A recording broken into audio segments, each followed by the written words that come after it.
नमस्कार दोस्तों, सोनी ऐप में आप सभी का स्वागत है। मैं राजेंद्र सांखला आप सभी को दोस्तों रिट के लिए और हाई कोर्ट के लिए जो भी हिंदी होगा उसके बारे में अपन डिस्कस करेंगे। तो दोस्तों अपना पहला ही टॉपिक होगा शब्द शुद्धि।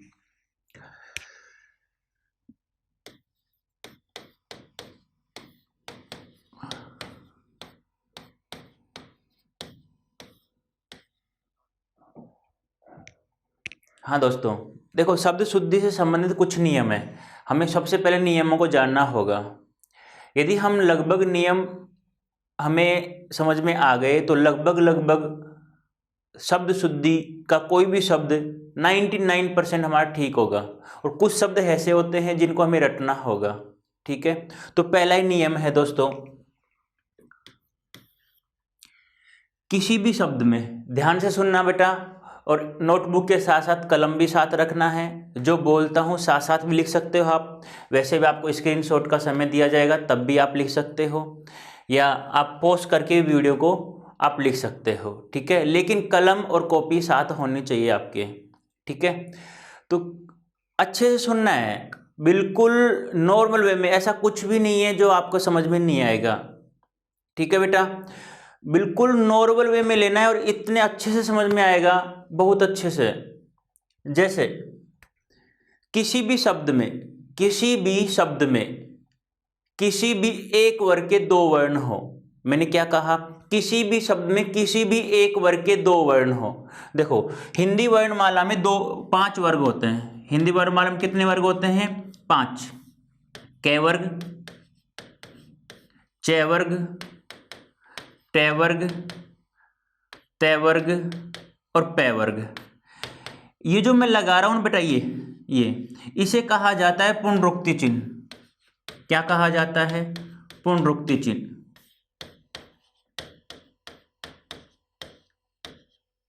ठीक है, पुनरुक्ति चिन्ह का मतलब क्या हुआ कि ऊपर जो लिखा हुआ है ना, सेम जो का त्यों वही लिखा जाएगा नीचे। तो हिंदी वर्णमाला में कुल वर्गों की संख्या 5 होती है। एक वर्ग में कुल वर्णों की संख्या पूछी जाए, कुल वर्ण कितने होते हैं बेटा? 5 होते हैं। यानी कि हिंदी वर्णमाला में कुल वर्गों की संख्या पूछी जाए आपसे तो 5 होती है। क वर्ग, च वर्ग, ट वर्ग, त वर्ग और प वर्ग। एक वर्ग में कुल वर्णों की संख्या पूछी जाए तो भी 5 होती है बेटा। ठीक है, अब मैंने कहा किसी भी शब्द में किसी एक वर्ग के दो वर्णों, किसी एक वर्ग के दो वर्णों, और यदि दोनों वर्ण अलग अलग हैं, यदि दोनों वर्ण अलग अलग हैं तो पहले वाला वर्ण को अनुस्वार में परिवर्तित किया जाता है। तुम्हारा पहला नियम क्या हुआ बेटा? अनुस्वार का। किसका हुआ? अनुस्वार का। और अनुस्वार का प्रयोग हम कैसे करते हैं दोस्तों? बिंदु के रूप में। किसके रूप में करते हैं? बिंदु के रूप में, इस प्रकार से। ठीक है, ये कहां लगाते हैं ये अनुस्वार? जैसे कि हम किसी भी शब्द को, जैसे ये मान लो शब्द है, जैसे मैं एक शब्द लिख रहा हूं, जैसे मान लो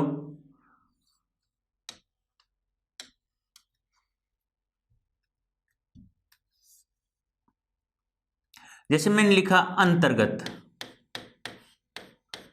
ठीक है, अब यह क्या है? एक शब्द है। शब्द क्या होता है? दो या दो से अधिक वर्णों को जोड़ने के लिए जिस रेखा का प्रयोग किया जाता है, ये रेखा देखो बेटा, ये रेखा, दो या दो से अधिक वर्णों को जोड़ने के लिए जिस रेखा का प्रयोग किया जाता है उसे शिरोरेखा कहा जाता है। ये क्या कहलाती है? शिरोरेखा। पूछा कैसे जाएगा? दो या दो से अधिक वर्णों को जोड़ने के लिए किस रेखा का प्रयोग किया जाता है? तो किस रेखा का प्रयोग किया जाता है बेटा? शिरोरेखा का। अब शब्द होता क्या है? दो या दो से अधिक वर्णों का सार्थक मेल क्या कहलाता है? शब्द कहलाता है। ठीक है, दो या दो से अधिक वर्णों का सार्थक मेल, वह क्या कहलाता है बेटा? शब्द कहलाता है। अब जैसे मैं ये शिरोरेखा खींच रहा हूं तो अनुस्वार का प्रयोग कहां करते हैं? वर्ण के ऊपर भी करते हैं और शिरोरेखा के ऊपर भी। जैसे वर्ण है तो अनुस्वार का प्रयोग कहां करेंगे? हम यहां करेंगे। ठीक है, तो ये है, जैसे इस प्रकार से अब मैं, ये शिरोरेखा हो गई, ये अनुस्वार हो गया। ठीक है, चंद्र बिंदु नहीं समझना इसे, चंद्र बिंदु ऐसे होता है बेटा। ठीक है, तो अनुस्वार का प्रयोग कब करते हैं? जब किसी भी शब्द में एक वर्ग के दो वर्ण हो, किसी भी शब्द में एक वर्ग के दो वर्ण हो। जब किसी शब्द में एक वर्ग के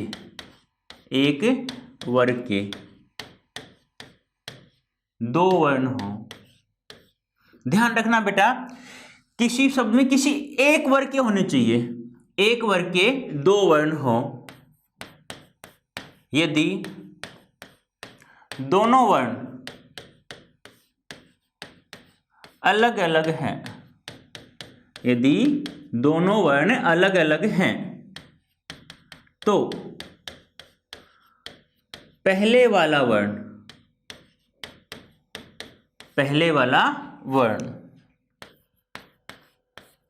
को अनुस्वार में परिवर्तित किया जाता है। अनुस्वार में परिवर्तित किया जाता है।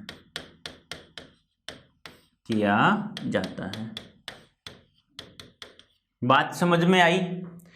यानी कोई भी शब्द हो और उस शब्द में किसी एक वर्ग के दो वर्ण हो, किसी एक वर्ग के दो वर्ण हो और दोनों वर्ण अलग अलग हैं, तो पहले वाले वर्ण को अनुस्वार में परिवर्तित किया जाता है। अब देखो, मैंने लिखा यहां दो वर्ण। अब दो वर्ण होंगे एक ही वर्ग के, तो पहले वाला वर्ण कौन सा होगा? तो पहले वाला वर्ण कौन सा होगा?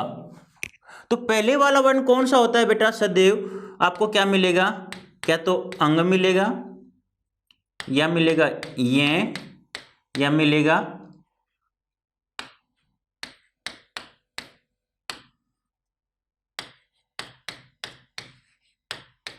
इन पांचों में से कोई एक मिलेगा। बेटा ध्यान रखना, ये क्या है? ये कै वर्ग का पांचवा वर्ण है बेटा, ध्यान रखना।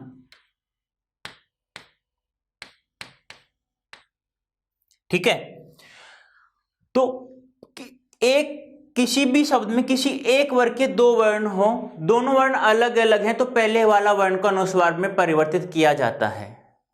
अब पहला वाला वर्ण कौन सा मिलेगा हमें? इन पांचों में से कोई एक मिलेगा। ठीक है, या ये ना समझ में आए तुम्हें तो हमें क्या देखना है? नंबर 2 नियम देखना है। जैसे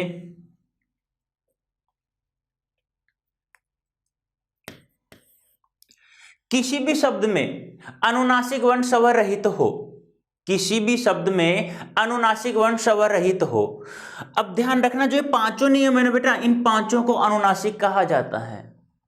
किसी भी वर्ग का अंतिम वर्ण, किसी भी वर्ग का अंतिम वर्ण क्या कहलाता है? अनुनासिक कहलाता है। ठीक है, तो किसी भी शब्द में अनुनासिक वर्ण, किसी भी शब्द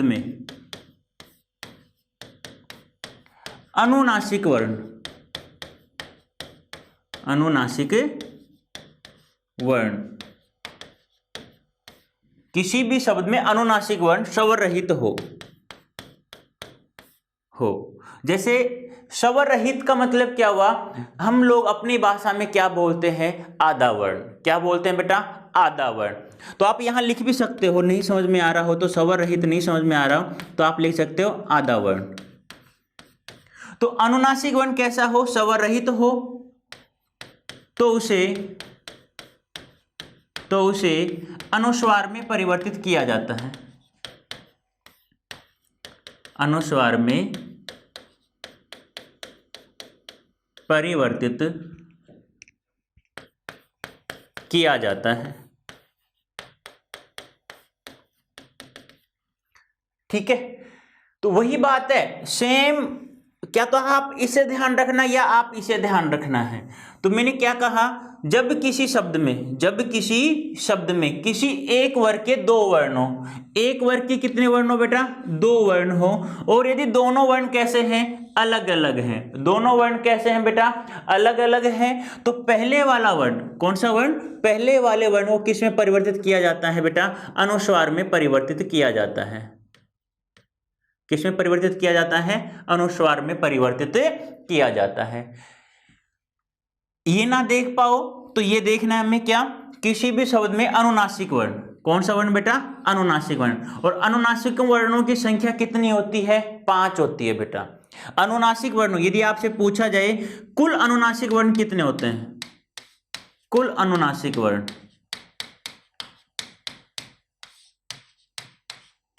तो कितने होते हैं बेटा? 5। कौन कौन से होते हैं? कै वर्ग का 5वां कौन सा होता है बेटा? अंग, जिसे बोलते हैं हम। च वर्ग का 5वां कौन सा है? ये। टे वर्ग का 5वां कौन सा होता है बेटा? अणे। ते वर्ग का 5वां ने। और पै वर्ग का 5वां बेटा मैं। इन पांचों में से कोई सा भी वर्ण मिल जाए आपको, आधा हो, लेकिन वो कैसा हो बेटा? आधा हो, तो उसे किस में बदला जाता है? अनुस्वार में परिवर्तित किया जाता है। समझ में आया?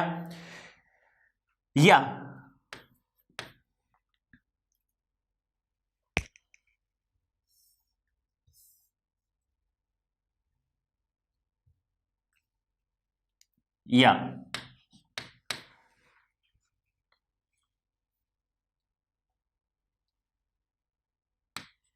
नंबर 3, जब किसी शब्द का उच्चारण करते समय, जब भी किसी शब्द का उच्चारण करते समय रुकावट महसूस होती है तो उसे भी अनुस्वार में परिवर्तित किया जाता है। देखो इसी का सेम है तीसरा, जब किसी शब्द का,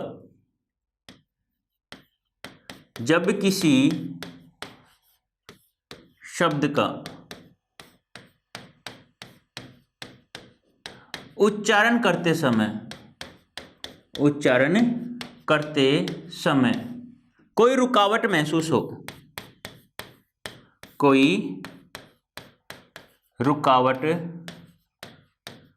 महसूस हो, तो उसे, मतलब किसे? रुकावट को, तो उसे किसे? रुकावट को, तो उसे अनुस्वार में परिवर्तित किया जाता है। अनुस्वार में परिवर्तित, अनुस्वार में परिवर्तित किया जाता है, किया जाता है। ठीक है, अब हमें तीनों नियमों को ध्यान में रखना है। जैसे कि मैं बात करूं, कोई शब्द है आपके सामने, उदाहरण देखते हैं हम लोग। जैसे हमारा सब्जेक्ट क्या है, हमारा विषय कौन सा है? हिंदी। और हिंदी हमारी एक भाषा है। संविधान के अकॉर्डिंग बात करें तो हिंदी को राजभाषा का दर्जा दिया हुआ है, क्योंकि हम भाषाएं बहुत प्रकार से नाम से जानते हैं। जैसे भाषा के नाम जाने तो राष्ट्रभाषा होगी, राज्यभाषा होगी। ठीक है, ये दो भाषाएं तो हम प्रॉपर रूप से किसको मानते हैं? हिंदी को। एक मातृभाषा, मातृभाषा भी हिंदी को ही मानते हैं। यदि आपसे पूछा जाए हिंदी भाषा है या हिंदी है, तो क्या है? राजभाषा है या राष्ट्रभाषा है या मातृभाषा है? तो ध्यान रखना बेटा, आपसे वो पूछ रहा है संविधान के अकॉर्डिंग। यदि ऐसे दें कि संविधान के अनुसार हिंदी को किस भाषा का दर्जा दिया हुआ है, तो भी हमारा राजभाषा आंसर होगा, और हिंदी है तो भी हमारा राजभाषा होगा। अब यदि मान लो ऑप्शन में उपयुक्त सभी आ रहा है, राजभाषा, राष्ट्रभाषा और मातृभाषा, फिर है उपयुक्त सभी, तो हमें कहाँ आंसर करना है? हमारा उपयुक्त सभी करना है। तो जैसे हमारा सब्जेक्ट क्या है? हिंदी है। जैसे कि मान लो आ गया हिंदी। ठीक है, अब मुझे बताओ इस शब्द में कहीं, इस शब्द में कहीं पहला वाला नियम क्या लिखवाया मैंने? पहला नियम क्या था हमारा? अनुस्वार का चल रहा है, उसमें पहला टॉपिक क्या है हमारा अनुस्वार में? कि किसी भी शब्द में किसी एक वर्ग के दो वर्ण हो, एक वर्ग के दो वर्ण, एक वर्ग के दो वर्ण। क्या इस शब्द में आपको किसी एक वर्ग के दो वर्ण दिखाई दे रहे हैं क्या हिंदी में? देखो एक बार यहां देखो, यहां जैसे मैं यहां लिख रहा हूं त, थ, द, ध, न। अब मुझे ये बताओ कि तय वर्ग में, तय वर्ग के कितने वर्ण आ रहे हैं इस शब्द में?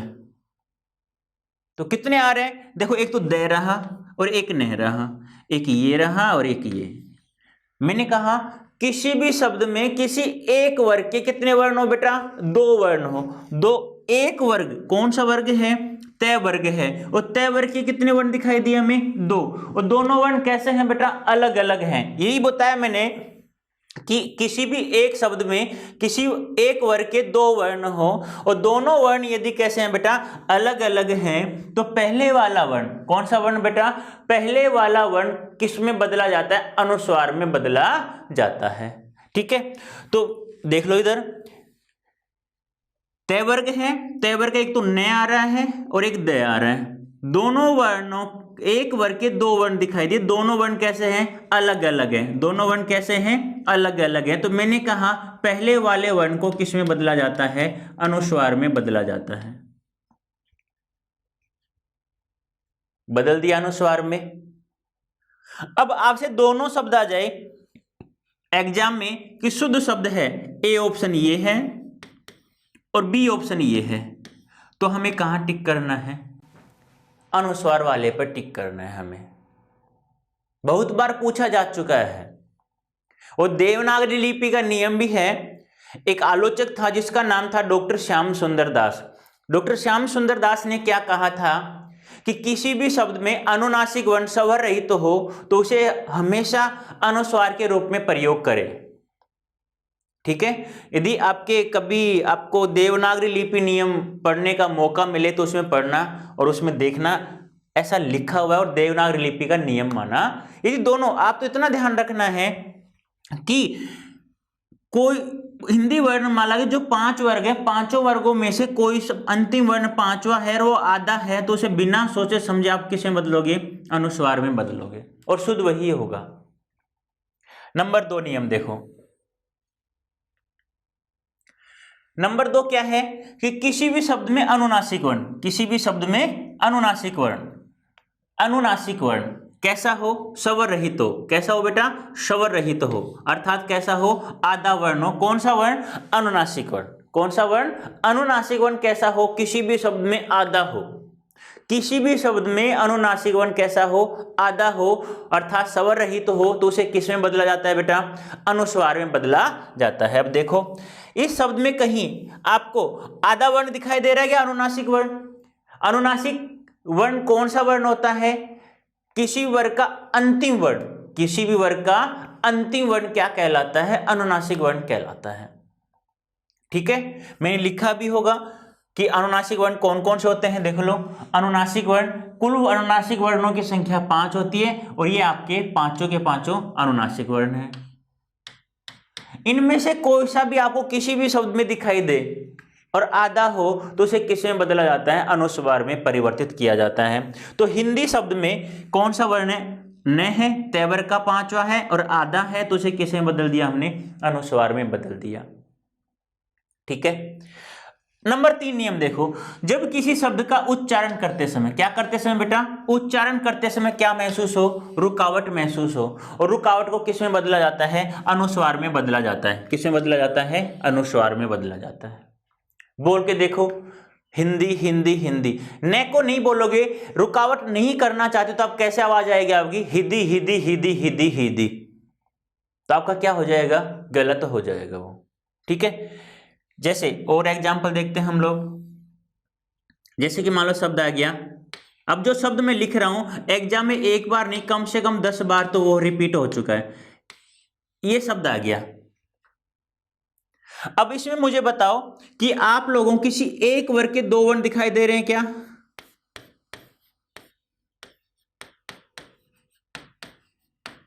ये आपके पास पै वर्ग है, पै वर्ग है क्या, पै वर्ग के इसमें 2 वर्ण है क्या, पै और मैं, ये तो पै रहा और ये मैं रहा, 2 वर्ण हो गए। और दोनों वर्ण कैसे हैं, अलग अलग हैं, 2 वर्ण कैसे हैं, अलग अलग हैं। ध्यान से सुनना बेटा, मैंने क्या कहा, एक ही वर्ग के होने चाहिए दोनों वर्ण, अलग अलग वर्गों का काम नहीं चलेगा। कभी अलग अलग वर्ग के हों फिर आप उसे अनुस्वार में बदल दो, वो भी समझेंगे आगे अपन। तो 2 वर्ण आ गए और दोनों वर्णों में दोनों अलग अलग हैं और पहले वाला वर्ण क्या है, हमारा आधा है और उसे किस में बदला जाता है, अनुस्वार में बदला जाता है।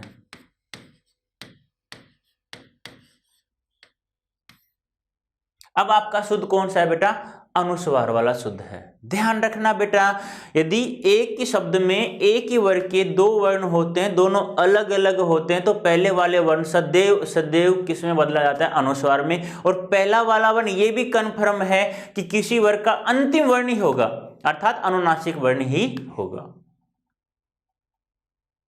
ठीक है, नेक्स्ट देखते हैं। और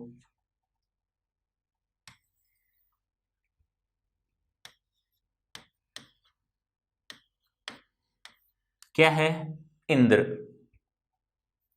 क्या इंद्र में किसी एक वर्ग के दो वर्ण है क्या? जैसे बोल के देखो आप एक बार, जैसा है। एक बात और ध्यान रखना, हमेशा किसी भी वर्ण के नीचे कोई नीचे वर्ण लगाया जाता है ना, तो नीचे वाला हमेशा स्वर सहित अर्थात पूरा वर्ण होता है, और ऊपर वाला वर्ण सदैव आधा होता है। जैसे मैंने द के नीचे क्या लगा दिया? व। क्या लगाया बेटा? व। तो यहां व तो पूरा वर्ण है, और द क्या है? हमारा आधा वर्ण है। अब जैसे द के नीचे मैंने र लगा दिया, तो र तो पूरा वर्ण है, और द आपका क्या है? आधा है। मतलब नीचे कोई भी वर्ण हो, कैसा भी हो, जैसे आप लिखते हो ना क, इस प्रकार से लिखते हो, तो नीचे वाला क्या पूरा है, ऊपर वाला क्या है? आधा है। जैसे ध के नीचे मैंने ध लगा दिया, तो ध तो यहां क्या है बेटा? पूरा वर्ण है, और द क्या है? यहां पे आधा वर्ण है। ये ध्यान रखना है आप लोगों को। ठीक है,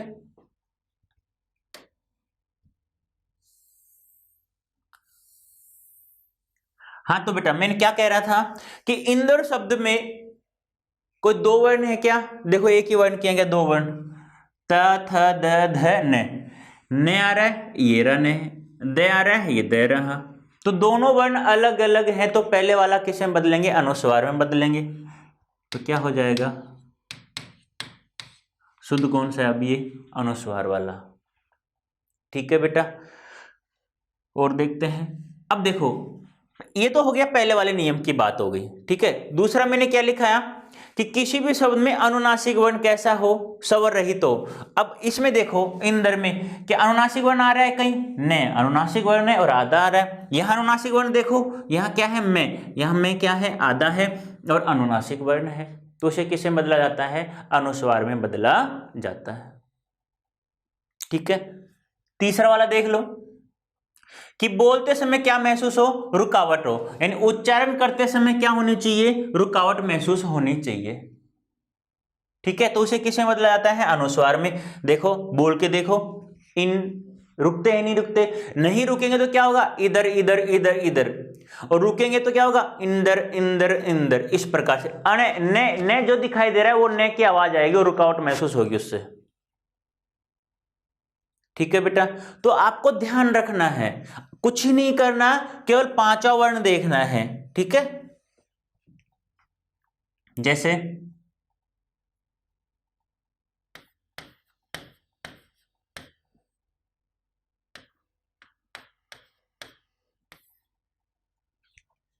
क्या आ गई आपके पास? दिनांक। क्या एक वर्ग के दो वर्ण दिखाई दे रहे हैं क्या दिनांक में? देख लो, क ख ग घ और अंग। ठीक है, अब देखो यहां पे क्या है? अंग रहा और एक कह रहा। ये तो अंग रहा और ये कह रहा, और दोनों वर्ण क्या है? अलग अलग है, तो पहले वाला वर्ण किसमें बदलेंगे बेटा? अनुस्वार में बदलेंगे। तो क्या हो जाएगा आपका? ऐसे लिखते हो नहीं लिखते आप लोग? ठीक है, दूसरा क्या लिखाया था मैंने कि अनुनासिक वर्ण आधा होना चाहिए किसी भी शब्द में। अनुनासिक वर्ण है, आधा आ रहा है, तो किस में बदल दिया? बिंदु में, अर्थात अनुस्वार में परिवर्तित कर दिया। ठीक है, तीसरा क्या था कि उच्चारण करते समय क्या होनी चाहिए? रुकावट होनी चाहिए। रुकावट महसूस, देखो बोल के देखो, दिनांक अंग अंग आ रहा है, दिनांक। यदि अंग नहीं लोगे आप तो क्या होगा? दिनांक दिनांक दिनांक दिनांक दिनांक दिनांक दिनांक। हमें तो शुद्ध उच्चारण करना है, क्योंकि हमारी जो भाषा है वह ध्वन्यात्मक है। ध्वनियात्मक भाषा है, मतलब जैसी ध्वनि आ रही है हम लोग वैसा ही लिखते हैं। ठीक है, तो क्या हो जाएगा, यदि रुकावट नहीं करेंगे तो दिनांक दिनांक दिनांक, लेकिन है क्या, दिनांक दिनांक, अंग अंग आना चाहिए। ठीक है, अब देखो, अब आपसे ऐसे पूछ लिया जाए आपसे एग्जाम में,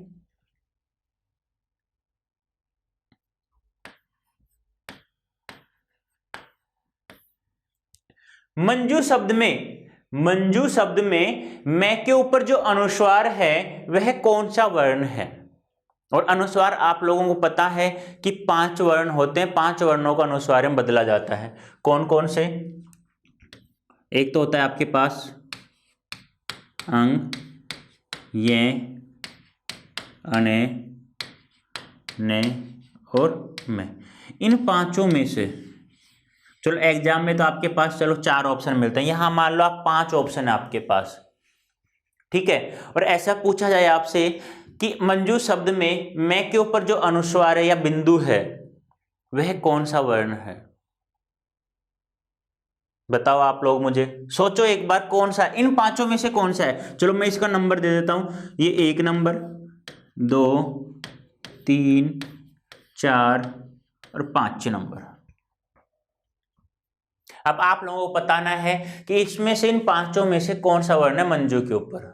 सोच लिया होगा, तो आप लोगों ने क्या बताया होगा बेटा, बहुत सारे बच्चों ने बताया होगा ये न, लेकिन बेटा गलत है, इसमें क्या है, ये आंसर ये होगा। यही नियम है, सेम ऊपर वाला ही नियम है, बस मैंने पूछ लिया किसी दूसरे तरीके से, यानी दूसरे रास्ते से पूछ लिया मैंने आपसे, क्योंकि आता आप लोगों को सब कुछ है।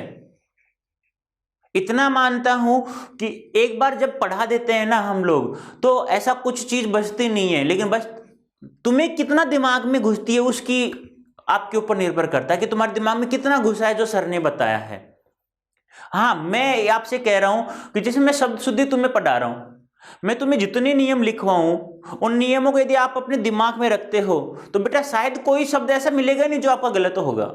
हाँ, कुछ शब्द हैं, 100 शब्दों में से 10 शब्द आपको ऐसा मिल जाएंगे बाई चांस कि जिन्हें आपको रटना पड़ेगा, नियम के अकॉर्डिंग नहीं हो, लेकिन ऐसा कोई शब्द है ही नहीं, क्योंकि शब्द शुद्धि किससे बनती है, क्या तो संधि, क्या उपसर्ग, क्या प्रत्यय और क्या समास। इन चारों में से लगभग लगभग तुम्हारी शब्द शुद्धि टिकी हुई है। उसके अलावा कुछ नियम ये हैं, बस 100% हो गया। 4 तो टॉपिक वो संधि, समास, उपसर्ग और प्रत्यय, और कुछ नियम ये, इन्हीं के ऊपर टिका हुआ है पूरा शब्द शुद्धि। आप लोग क्या करते हो, पढ़ते ऐसे हो, पहले तो अशुद्ध शब्द पढ़ते हो, फिर शुद्ध शब्द पढ़ते हो। अरे आप लोगों को कहीं पता है, देखा है, आपने देखा होगा कि पहले जो चीज देखते हैं ना वही चीज हमें याद रहती है हमेशा के लिए। तो आप बुक में से अशुद्ध शब्द को देखते ही क्यों, शुद्ध शब्द पढ़ो ना कंटिन्यू। यदि आप लोगों को नियम ध्यान नहीं है तो आप शुद्ध शब्द की देखो ना, अशुद्ध को देखते ही क्यों। सबसे अच्छा तरीका बेटा शब्द शुद्धि को ध्यान में रखने का। अशुद्ध को तो देखो ही मत, किताब में अशुद्ध शब्द उसको काट डालो, देखना ही नहीं है उसकी तरफ हमें। बुरा शब्द है, मतलब वो कहते हैं ना कि जो इंसान बुरा लगता है हमें, उसकी तरफ हम देखते नहीं है या देखते करते हैं, ऐसे क्या घृणा सी होती है ना हमें, तो देखो ही नहीं मतलब उन शब्दों को। आप लोगों को शुद्ध शब्द देखना है, हमें सही करना है शब्दों को। एग्जाम में यदि एक क्वेश्चन गलत होता है तो एक क्वेश्चन गलत नहीं हो रहा बेटा, एक क्वेश्चन का मतलब हो गया 2 नंबर तो हो गए, उसके साथ साथ में पॉइंट 3-3 और ले जाता है, तो 2.33 यानी 2.33, इन पॉइंट के पास 33 तो नहीं बोलते हम, 3-3 कहते हैं हम लोग। ठीक है, तो 2.33 नंबर गए, 2.33 नंबर नहीं गया, आप लोग 2.33,000 यानी 2,33,000 बच्चों से पीछे चले गए हो आप लोग।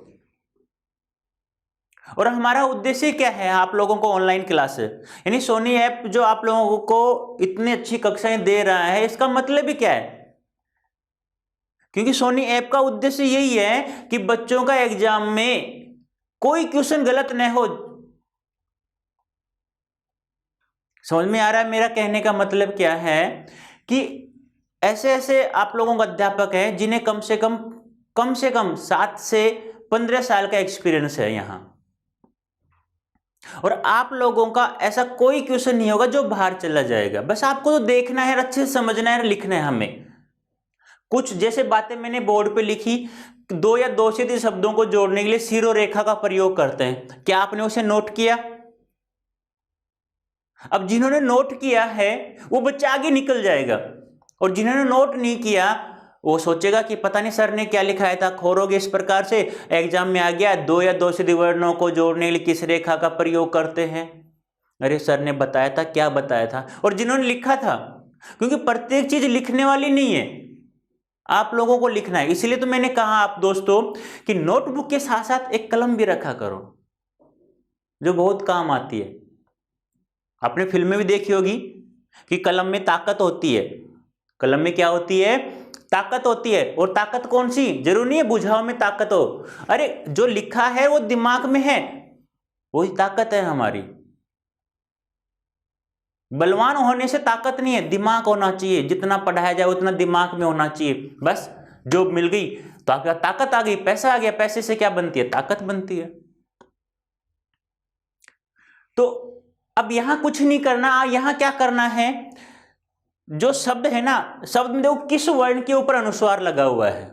किसके ऊपर लगा हुआ है? मैं के ऊपर लगा हुआ है। किसके ऊपर लगा हुआ बेटा? मैं के ऊपर। देखो इधर मैं के ऊपर अनुस्वार है। आप लोगों को कुछ नहीं करना, जिसके ऊपर अनुस्वार है ना उससे अगले वाला वर्ण देखो। अनुस्वार किसके ऊपर है? मैं के ऊपर। अगले वाला वर्ण कौन सा है? जय। कौन सा है? जय। अब ये जय वर्ण जिस वर्ग का है उसी वर्ग का पांचवा वर्ण अर्थात अंतिम वर्ण क्या है? ये बिंदु है। तो क्या है? मैं के ऊपर अनुस्वार है बेटा। किसके ऊपर है? मैं के ऊपर है। अब मैं से अगला वर्ण कौन सा है? जय है। जय किस वर्ग का है? च वर्ग का है। च, छ, जय, झ, ये। तो मैंने क्या कहा? अनुस्वार जिसके ऊपर हो उससे अगले वाला वर्ण देखना है। उससे अगले वाला वर्ण कौन सा है? जय। जय ये रहा। अब जय किस वर्ग का है? च वर्ग का। तो वह बिंदु उसी वर्ग का पांचवा वर्ण है ये। और आप लोगों को पता है अनुस्वार सदैव कैसा रहता है? आधा रहता है। तो ये ऐसे इस प्रकार से।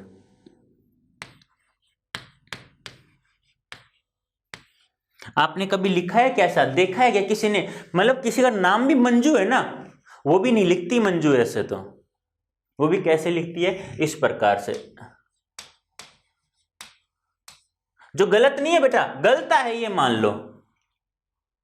मतलब उसे अपना नाम ही शुद्ध लिखना नहीं आता, वो आगे जाके क्या कर सकता है? आप कुछ सोच सकते हो क्या? लेकिन चिंता नहीं करनी है, जब तक हम हैं तो आप लोगों को हिंदी से संबंधित तो कोई प्रॉब्लम नहीं आएगी। यदि फिर भी किसी को प्रॉब्लम आए, यानी पढ़ा दिया, मैंने पढ़ा दिया, फिर भी प्रॉब्लम आ रही है तुम्हें, तो कुछ नहीं करना हमें, बस एक व्हाट्सएप नंबर,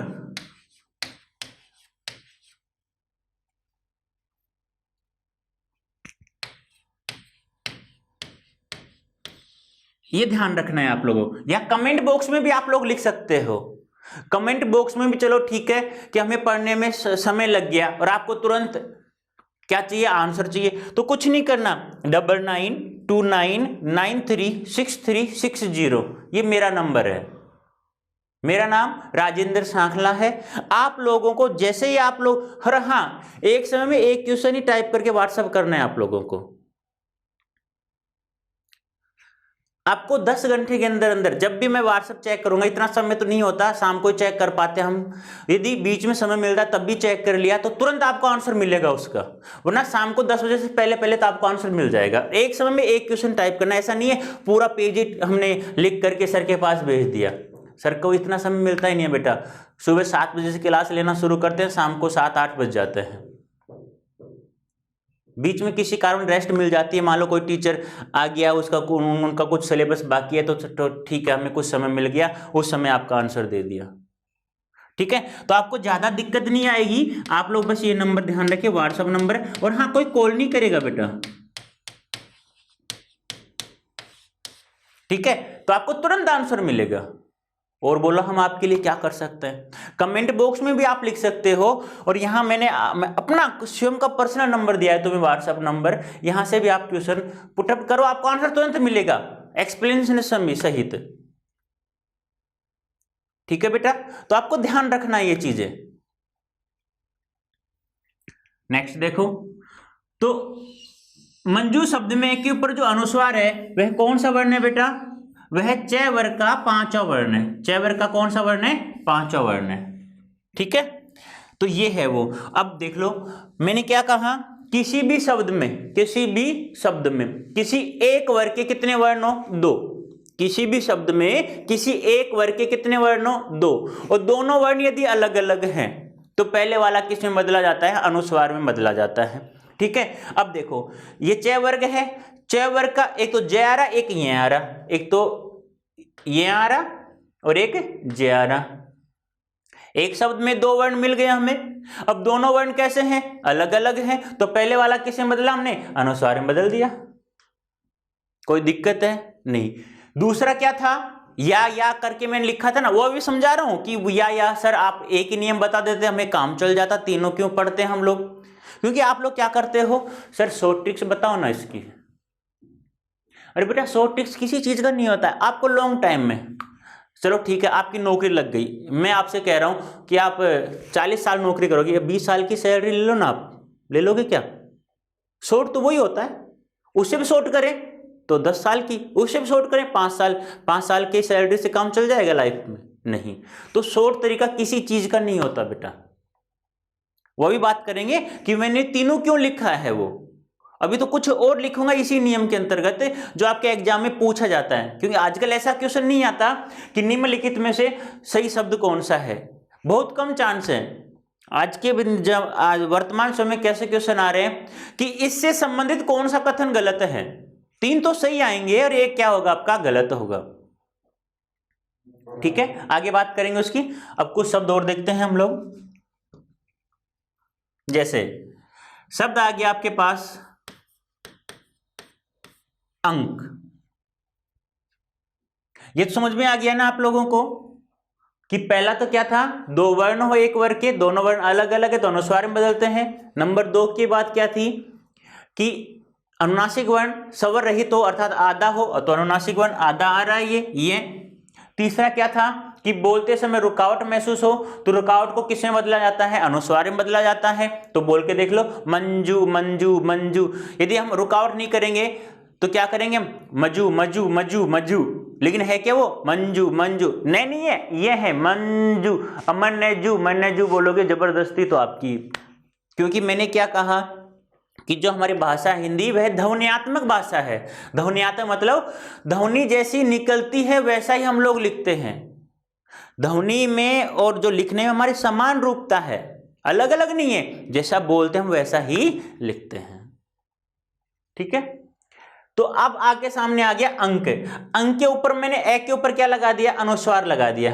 अब आपसे पूछा जाए कि अंक शब्द में ए के ऊपर जो अनुस्वार लगा हुआ है वह कौन सा वर्ण है, और आप लोगों को पता है कि अनुस्वार इन 5 वर्णों में से, इन्हें 5 वर्णों में से कोई एक होता है। तो बताओ इन 5 में से ए के ऊपर जो अनुस्वार है कौन सा वर्ण है।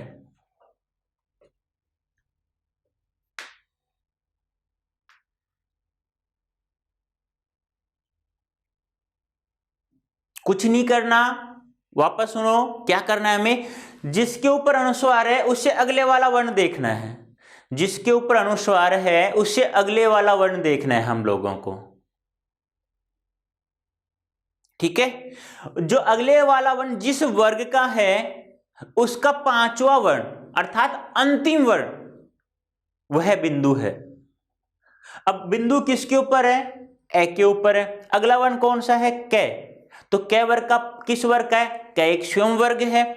तो कै वर्ग का 5वां वर्ण कौन सा है, अंग है, उसे अनुस्वार में बदलते हैं।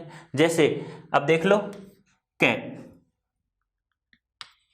क, ख, ग, घ और अंग, ये ए के ऊपर है। अगला वर्ण कौन सा है, कै। कै खुद वर्ग है तो उस वर्ग का 5वां वर्ण है, 5वां वर्ण कौन सा है, अंग।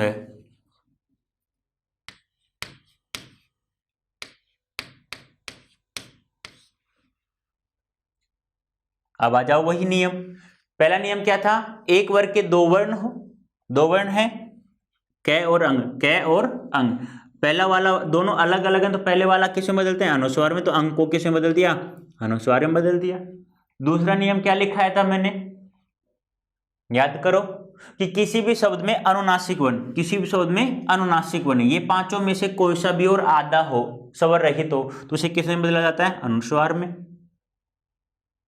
तीसरा क्या था, बोलते समय क्या होनी चाहिए, रुकावट होनी चाहिए, बोल के देखो, अंक अंक अंक, अंग, ग को रोकेंगे नहीं तो क्या बोलेंगे, अक अक अक अक अक, लेकिन है क्या ये अंक। कर सकते हो, समझ में आया अच्छे से। अब मैं कुछ एग्जाम्पल और लिख देता हूं, जैसे कि हम बात कर लें कै वर्ग के, कै वर्ग के कौन कौन से और शब्द हैं, जैसे मान लो, और ध्यान रखना हमेशा एग्जाम में गलत नहीं करना है, हमें शुद्ध कौन सा है, अनुस्वार वाला मानना है, ठीक है।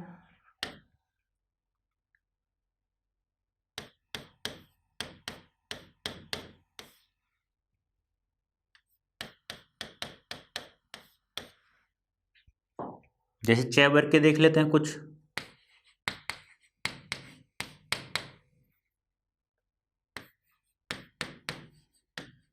कहीं आपने चंचल को ऐसे लिखता हुआ देखा है क्या, लोग कैसे लिखते हैं, जिसका नाम भी है चंचल ऐसे लिखते हैं। अरे ऐसा लिखना नहीं आता तो उसे अनुस्वार में बदल दो, ठीक है बेटा।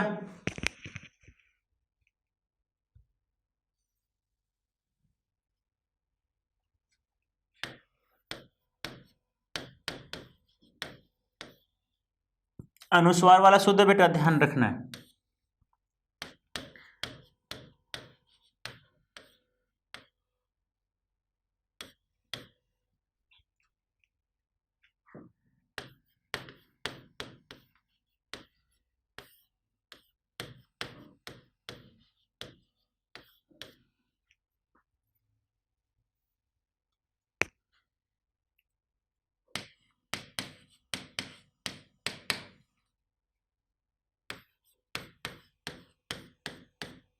पंडित,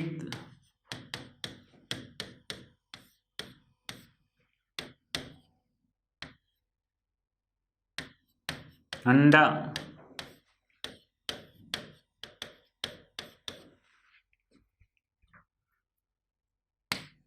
तय वर्ग का देख लो कुछ, जैसे हमारा सब्जेक्ट है हिंदी,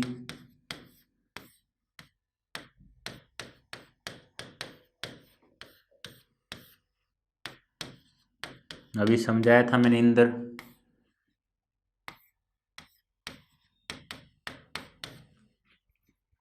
तय वर्ग,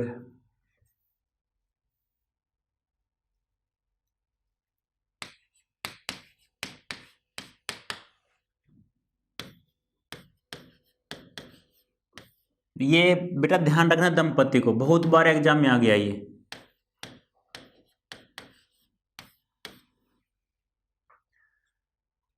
ठीक है। तो ये कुछ एग्जाम्पल हो गए, तो कुछ हैं, ये बहुत सारे शब्द हैं तो आपको तो नियम ध्यान रखना है, ठीक है। अब देखो कुछ, अब देखो ये तीन मैंने क्यों लिखवाए, तीन मैंने इसलिए लिखवाए, क्वेश्चन कैसा आ जाए कि निम्नलिखित में से अनुस्वार के बारे में कौन सा कथन असत्य है, तब आपको तीनों के तीनों ध्यान रखना है, ठीक है। अब कुछ इंपॉर्टेंट बातें और हैं, नोट डाल के वो भी लिख लेना, नोट नंबर 1, अनुस्वार किस रूप में लिखा जाता है बेटा, अनुस्वार सदैव, अनुस्वार सदैव बिंदु के रूप में लिखा जाता है, किसके ऊपर लिखा जाता है, बिंदु के रूप में लिखा जाता है, बिंदु के रूप में लिखा जाता है। और बिंदु भी कहाँ लगाते हैं हम, वर्ण के ऊपर अर्थात शिरोरेखा के ऊपर, बिंदु के रूप में, बिंदु के रूप में लिखा जाता है, ठीक है। और अनुस्वार सदैव कैसा होता है, स्वर रहित या स्वर सहित, अनुस्वार सदैव स्वर रहित, अर्थात क्या कह सकते हैं हम, आधा।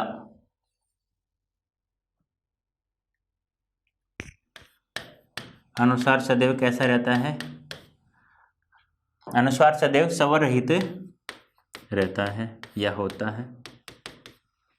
ठीक है, कितने, क्या बोला, क्या कहा मैंने, अनुस्वार सदैव किस रूप में लिखा जाता है, बिंदु के रूप में लिखा जाता है। अनुस्वार सदैव कैसा होता है बेटा, स्वर रहित तो होता है, अर्थात आधा वर्ण होता है। नंबर 3,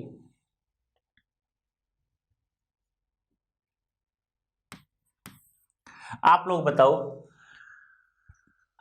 एग्जाम में क्वेश्चन आ गया, कैसा क्वेश्चन आया कि अनुस्वार को जिस वर्ण के ऊपर लगाया जाता है बिंदु के रूप में, तो उस वर्ण से पहले अनुस्वार का उच्चारण होता है या बाद में होता है,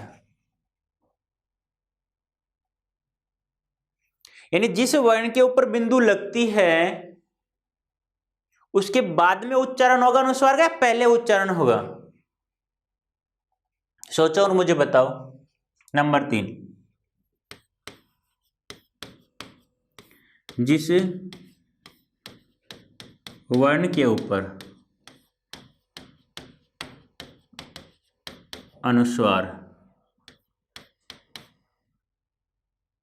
जिस वर्ण के ऊपर अनुस्वार का प्रयोग होता है उस वर्ण के, बताओ,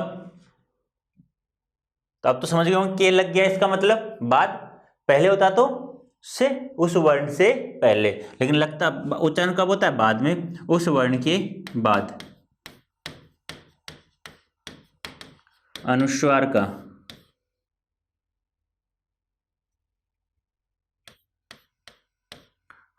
का उच्चारण होता है।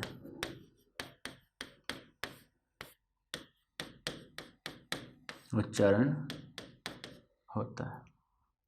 ठीक है बेटा, ये आपका अनुस्वार हो गया, आपको ध्यान रखना है। जैसे देख लो, इस नंबर 3 का एग्जाम्पल समझा रहा हूं बेटा, उदाहरण देख लो इसके, जैसे आप लोगों को दिक्कत आ जाए तो, जैसे मान लो आ गया अंतर्गत, आ गया,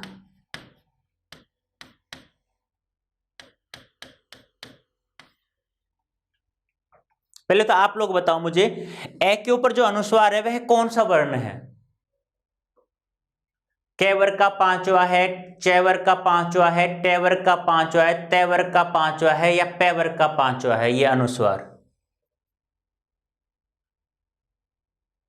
कौन सा है ये वर्ण। तो मैंने कहा था कि जिसके ऊपर अनुस्वार लगाएं उससे अगले वाला वर्ण देखना है। अगले वाला वर्ण कौन सा है बेटा, तय है। कौन सा है, त।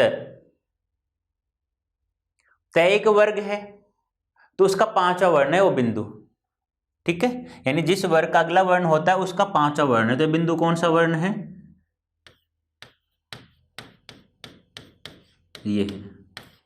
शब्द शुद्ध में पूछा जाए शुद्ध कौन सा बेटा, अनुस्वार वाला। वो नहीं करना है तुम लोगों को। यदि आपसे पूछा जाए, आपसे पूछ लिया जाए कि किसी वर्ग के अंतिम वर्ण को अर्थात अनुनासिक वर्ण को स्वर रहित तो हो किसी शब्द में, तो उसे अनुस्वार में परिवर्तित करने का सुझाव किसने दिया, तो किसने दिया था, डॉक्टर श्याम सुंदर दास ने। लिख लेना बेटा, ध्यान रखना, बहुत बड़ी बात है ये।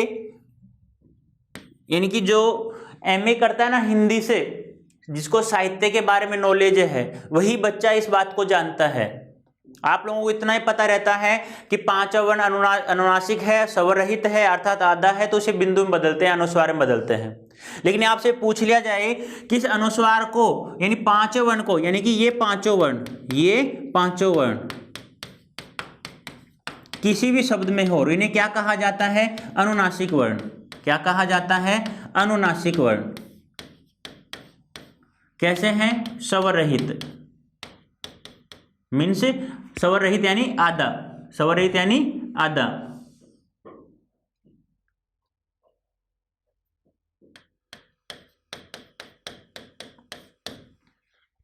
ठीक है, तो इन पांचों वर्णों को अनुनासिक अर्थात अनुनासिक वर्णों को अनुनासिक स्वर रहित हो तो उसे बिंदु में बदलने का यानी अनुस्वार में बदलने का, अनुस्वार में बदलने का, अनुस्वार में बदलने का सुझाव किसने दिया? सुझाव, और उस सुझाव को सभी ने मान लिया, सर्वमान्य मत है, ध्यान रखना। सुझाव किसने दिया? तो किसने दिया था बेटा? डॉक्टर श्याम सुंदर दास ने, श्याम सुंदर दास ने। ये ध्यान रखना है आप लोगों को। पूछा तो नहीं जाएगा आपसे इतनी बड़ी बात, बाई चांस पूछ ले तो आपको ध्यान में रखना होगा इसे, ठीक है। तो क्या कहा मैंने?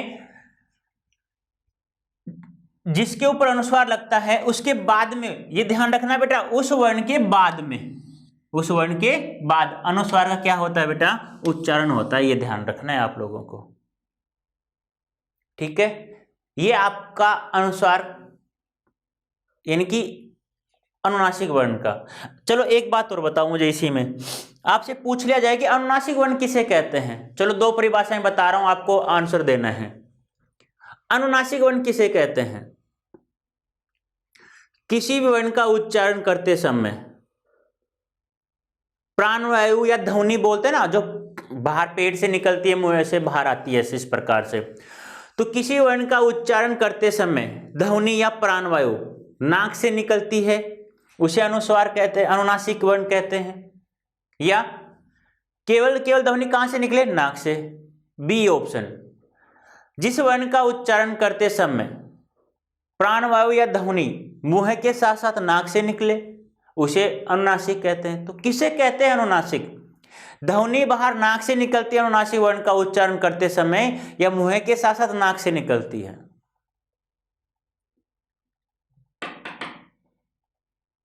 तो ध्यान रखना बेटा, मैं यहीं लिख देता हूं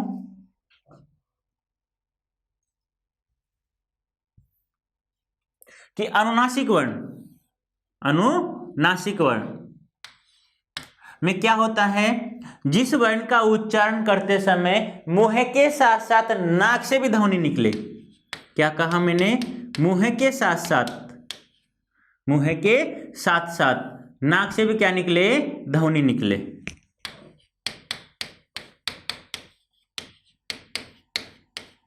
तो वह वर्ण क्या कहलाता है? अनुनासिक कहलाता है। नाक से नहीं, केवल नाक से निकलेगी तो वह नासिक कहलाएगा। और यदि, चलो तीनों बातें यहीं लिख देता हूं। एक क्या होता है आपका, चलो ये तो अनुनासिक हो गया कि मुंह के साथ साथ नाक से ध्वनि निकले, तो वह वर्ण कौन सा कहलाता है? अनुनासिक वर्ण कहलाता है। यदि ध्वनि केवल मुंह से निकले, यदि ध्वनि केवल कहां से निकले? मुंह से निकले। ध्वनि कहां से निकल रही है? केवल मुंह से निकले, तो वह वर्ण कौन सा कहलाता है? वह वर्ण कहलाता है निर्नुनासिक। क्या कहलाता है? निर्नुनासिक। और अनुनासिक वर्णों की कुल संख्या मैं ऊपर बता चुका हूं अभी। क्या कितनी होती है अनुनासिक वर्णों की संख्या? 5 होती है। ध्वनि मुंह और नाक के साथ, मुंह के साथ साथ नाक से निकले तो अनुनासिक, और केवल मुंह से निकले तो निर्नुनासिक, और केवल नाक से निकले तो केवल ध्वनि कहां से निकल रही है? नाक से निकल रही है, तो उसे क्या कहा जाता है? उसे कहा जाता है नासिक। उसे क्या कहा जाता है बेटा? उसे कहा जाता है नासिक। 3 बातें हो गई हमारे सामने, और इन तीनों एग्जाम में पूछा जाता है और पूछा गया है। निम्नलिखित में से असत्य कथन छांटिए, या निम्नलिखित में से कौन सा कथन गलत है? तीनों परिभाषाएं दे देगा एक लाइन में, और एक लास्ट में दे देगा कि अनुनासिक को बदलेगा केवल वो। कैसे? कि जिन वर्णों का उच्चारण करते समय केवल ध्वनि नाक से निकलती है, अनुनासिक कहलाता है। और डी ऑप्शन क्या मिलेगा आपको? कि जिन वर्णों का उच्चारण करते समय मुंह के साथ साथ नाक से ध्वनि निकले तो अनुनासिक कहलाता है। कंफ्यूज तो इसी में होगा, तो ध्यान रखना। अनुनासिक तो होता है मुंह के साथ साथ नाक से ध्वनि निकले तो अनुनासिक, केवल ध्वनि मुंह से निकले तो निर्नुनासिक, और केवल ध्वनि नाक से निकले तो नासिक है। गलत नहीं करना है बेटा। बहुत अच्छा टॉपिक है शब्द शुद्धि, ध्यान रखना, जिसमें बहुत सारी बातें आ जाती हैं। ठीक है, नेक्स्ट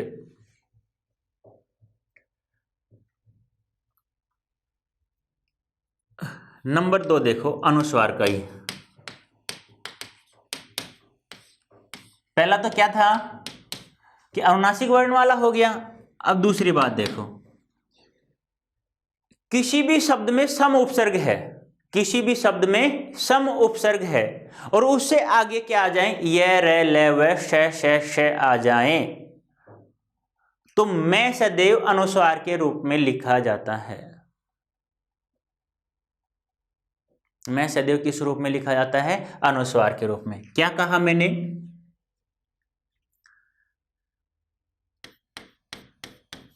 किसी शब्द में सम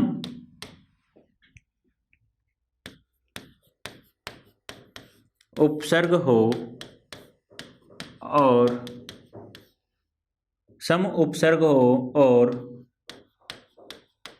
उससे आगे यानी उसके बाद, सॉरी उसके बाद, आगे नहीं उसके बाद,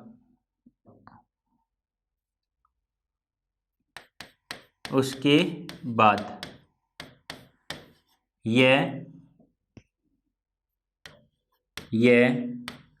रे ले व श से है वर्ण हो तो मैं को अनुस्वार के रूप में,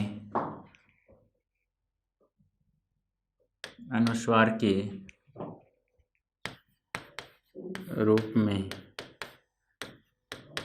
लगाया या लिखा जाता है। क्या कहा बेटा मैंने, जब किसी शब्द में कौन सा उपसर्ग हो, सम, जब किसी शब्द में सम उपसर्ग हो और सम उपसर्ग के बाद, सम उपसर्ग के बाद है ना, उसके बाद, उसके किसके बाद, सम के बाद में क्या हो, ये रे ले व श वर्ण हो, तो मैं को, किसको, मैं को सदैव किसके रूप में लिखा जाता है, अनुस्वार के रूप में लगाया जाता है या लिखा जाता है। ठीक है, जैसे जैसे मान लो आ गया शनले, बिंदु आ गया, आगे ले आ गया, तो बिंदु सदैव किस में लिखा जाएगा, में सम दन ले, तो सनले में उपसर्ग क्या हो गया, में सम, सॉरी सनले में उपसर्ग क्या हो गया, सम। मैंने यही कहा है, सम उपसर्ग के बाद ये रे ले वे श है, सम उपसर्ग आ गया, उसके बाद क्या आ रहा है, ले आ रहा है, तो सम में मैं है उसे किस रूप में लिखा जाता है, अनुस्वार के रूप में लिखा जाता है। बात समझ में आई, तो हमें यही ध्यान रखना है बेटा। जैसे और एग्जांपल देख लेते हैं हम,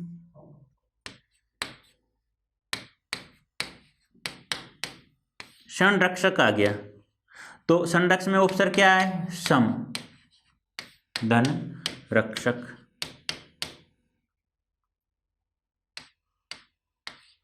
अब देखो सम आ गया, सम के आगे क्या आ रहा है बेटा, आगे बोल दो बाद बोल दो, एक ही बात है, घबराने का, तुम सोचो आगे इधर होता है, आप आगे आगे भी कह सकते हो, उसके बाद भी कह सकते हो। ठीक है, सम रे आ गया, तो मैं को किस में लिखा जाता है, अनुस्वार के रूप में लिखा जाता है।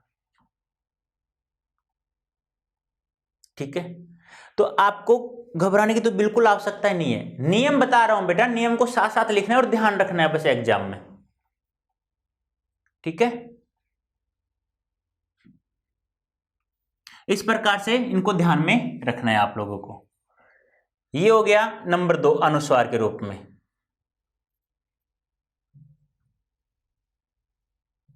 ठीक है बेटा, आगे देखो नंबर 3। देखो पहले मैंने बताया था कि किसी शब्द का उच्चारण करते समय कोई रुकावट महसूस होती है तो रुकावट को किस में बदला जाता है, अनुस्वार में बदला जाता है। यही कहा था। पहला क्या था, पहला मैंने ये लिखा था कि किसी भी शब्द में किसी एक वर्ग के 2 वर्ण हो, और दोनों वर्ण कैसे हो, अलग अलग हो, तो पहले वाला अनुस्वार में बदला जाता है। ध्यान है क्या ये दोनों नियम में सेम उसका विपरीत यहां मिलेगा अब हमें। नेक्स्ट नियम, पहले बताओ मुझे, मैं दो शब्द लिख रहा हूं आपके सामने, आप लोगों को बताना शुद्ध शब्द कौन सा है।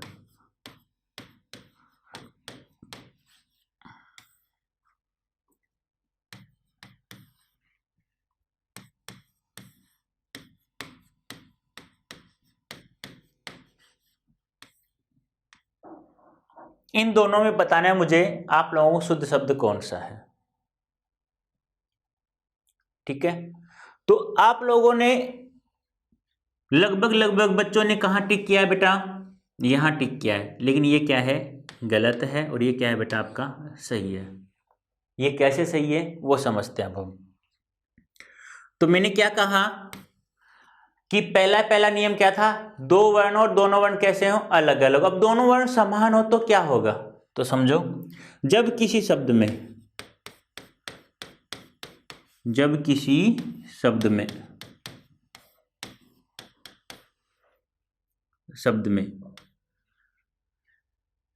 सजातीय वर्ण बोल दो या द्वित्वय वर्ण बोल दो, क्या तो क्या बोलो आप, द्वित्वय, या बोल दो आप सजातीय। यानी सजातीय द्वित्वय क्या होता है बेटा, एक जैसे दो वर्ण।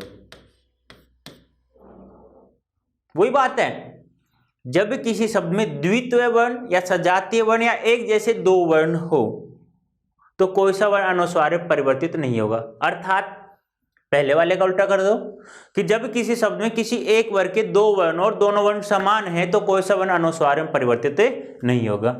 तो जब किसी शब्द में द्वित्वय या सजातीय वर्ण हो तो ये क्या है हमारा शुद्ध है, ये क्या है अशुद्ध है। तो जब किसी शब्द में द्वित्वय क्या है बेटा, जब किसी शब्द में द्वित्वय या सजातीय द्वित्वय क्या होता है बेटा, कि एक जैसे कितने वर्ण हो बेटा, दो वर्ण हो। एक जैसे कितने वर्ण हो, दो वर्ण हो। तो सजातीय वर्ण हो तो कोई सा भी वर्ण, तो कोई सा भी वर्ण अनुस्वार में परिवर्तित नहीं होगा, अनुस्वार में परिवर्तित नहीं होगा। समझ में आया बेटा, कि यानी जब किसी शब्द में द्वित्वय सजातीय है, अर्थात एक जैसे दो वर्ण आ जाए, समान दो वर्ण हो, तो कोई सा वर्ण अनुस्वार में परिवर्तित नहीं होगा। अर्थात हम ये कह सकते हैं, जब किसी शब्द में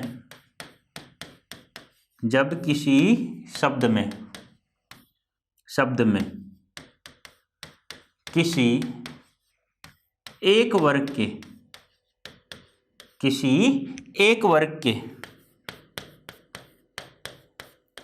दो वर्ण हो,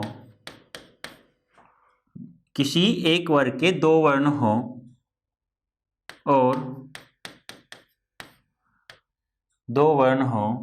और यदि दोनों वर्ण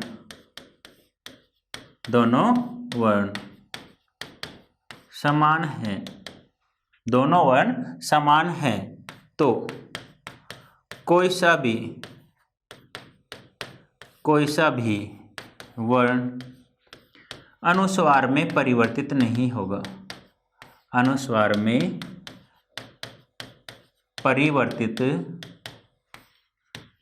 नहीं होगा। ठीक है बेटा, पहला तो क्या बताया मैंने कि जब किसी शब्द में द्वित्वय सजातीय है, ये ध्यान रखना बेटा, जब किसी शब्द में द्वित्वय या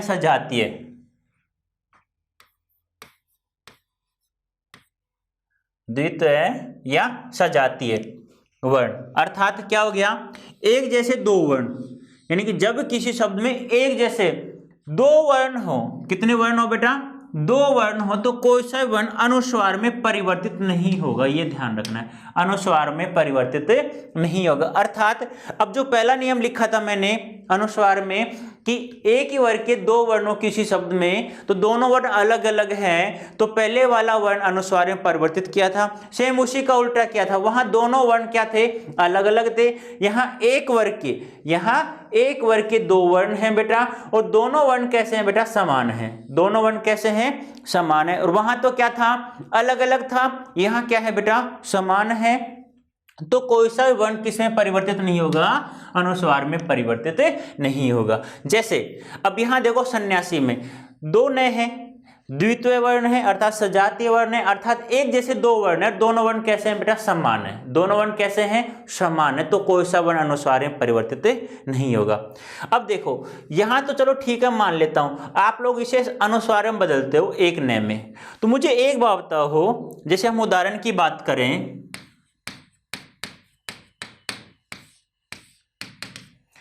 तो जैसे उन्नति में कितने नए हैं,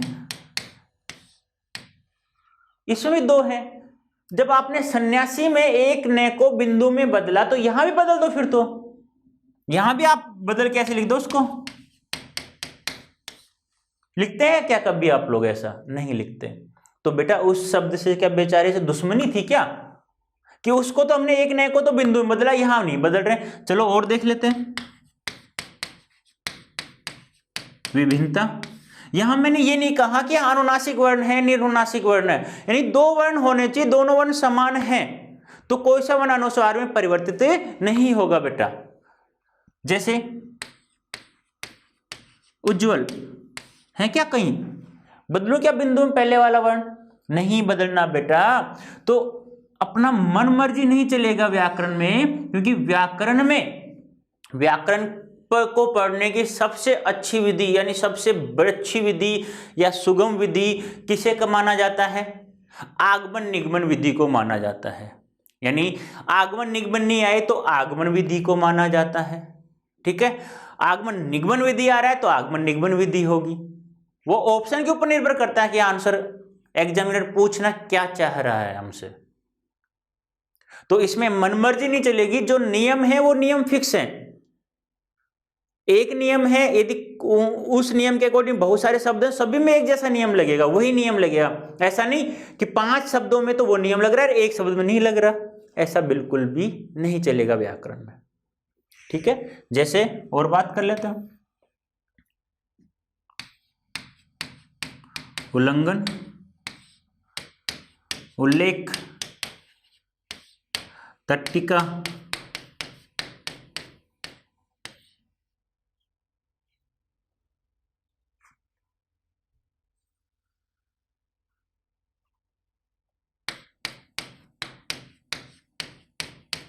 तट्टिका, उड्डयन, ठीक है, विदुल्लेखा,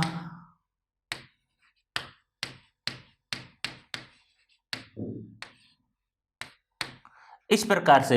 यानी यहां देखो, यहां भी दो समान है, यहां भी दो समान है, यहां भी दो समान है, यहां भी दो समान है, यहां भी दो समान है, यहां भी और यहां भी। अब वही शब्द ले लेते हैं, एक बार और लिख लेते हैं बेचारे को,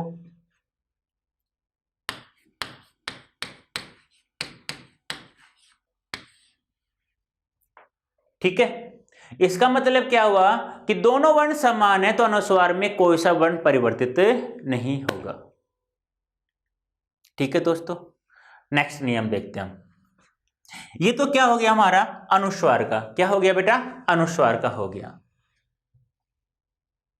नेक्स्ट नियम है हमारा चंद्र बिंदु।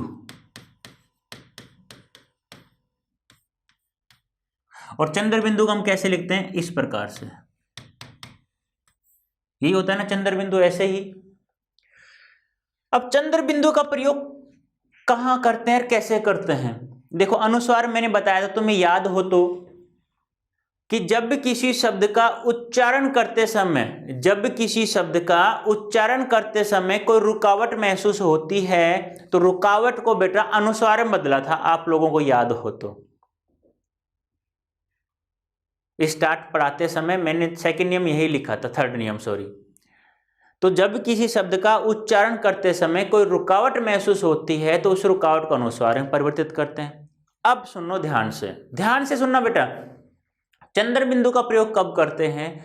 कि जब किसी शब्द का उच्चारण करते समय कोई रुकावट महसूस नहीं हो, तो वहां किसका प्रयोग करेंगे? चंद्र बिंदु का प्रयोग करेंगे। तो क्या कहा मैंने? जब किसी शब्द का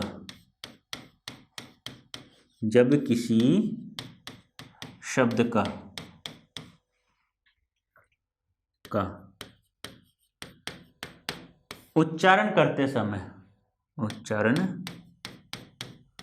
समय कोई रुकावट महसूस न हो,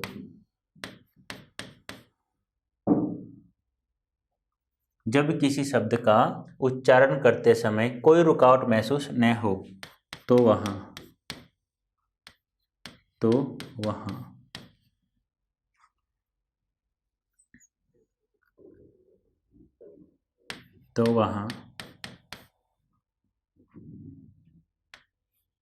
चंद्र बिंदु का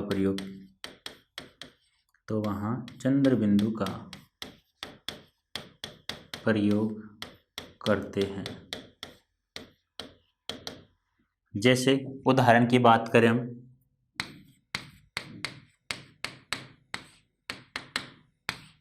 देखो अच्छे से सुनना बेटा। जैसे मैं बोल रहा हूं गांधी, आप लोग गांधी को कैसे लिखते हो? ऐसे लिखते हो, ऐसे लिखते हो ना, यही लिखते हो ना गांधी, इसी प्रकार से। हाँ मतलब बेटा ये वही है जो आप समझ रहे हो, ठीक है। अब मैंने कहा अनुस्वार होगा तो रुकावट होगी, यही कहा ना। तो अनुस्वार लगाया तो गानेंदी होता है, लेकिन गांधी गांधी गांधी गांधी गांधी बोलते हैं हम तो लोग। गाने दी बोलते हैं क्या? नहीं। तो गांधी गांधी गांधी गांधी गांधी गांधी, क्या रुकावट हो रही है? नहीं हो रही है बेटा। रुकावट नहीं होती है तो वहां किसका प्रयोग करते हैं? चंद्र बिंदु का प्रयोग करते हैं। तो यहां शुद्ध कौन सा है? ये है। ये क्या है बेटा? आपका अशुद्ध शब्द है। जैसे अंधेरा, आप लोग अंधेरा को कैसे लिखते हो? इस प्रकार से लिखते हो, लेकिन क्या होगा?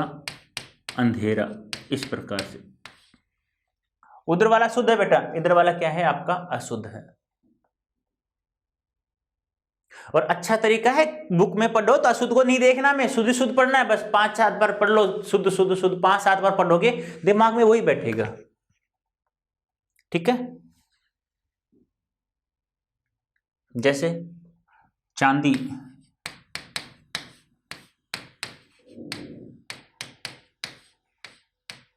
चांद, इस प्रकार से। चांदी चांदी चांदी चांदी चांदी चांदी चांदी, रुकावट हो रही है क्या? नहीं हो रही। चांद चांद चांद चांद चांद चांद, चानंद चानंद नहीं बोलते, चांद चांद चांद चांद चांद बोलते हैं, इस प्रकार से।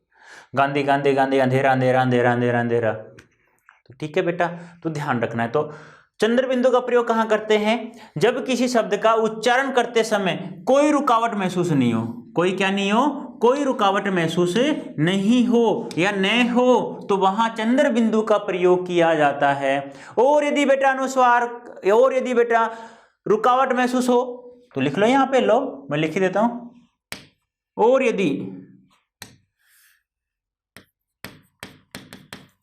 और यदि रुकावट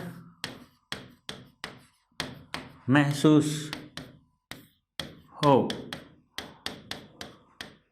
तो वहां किसका प्रयोग करेंगे बेटा?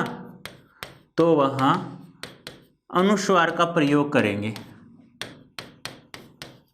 अनुस्वार का प्रयोग करते हैं। जैसे एग्जाम्पल देख लेते हैं।